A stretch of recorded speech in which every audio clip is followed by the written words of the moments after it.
If you're struggling to restore your closed tabs in Google Chrome after restart, this is your video.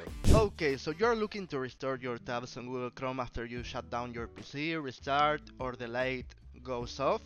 Well, this is very simple actually. This is the useful way and the only one, so you don't have to go to the history to restore all your tabs. You have to open Chrome and press Ctrl, Shift and T. So when you press that, you will recover your old tabs that you get. As you can see, I'm on the last tab I was, and this is actually the best way to do this and the most simplest. So for example, imagine that you are playing or watching a video on YouTube and you don't want to lose it, but the light goes off. You press Ctrl Shift T and you will be able to use again the video, to watch the video again. So if this video was useful for you, please comment, share, like, subscribe, and press the bell in the subscription button. Goodbye and easy way.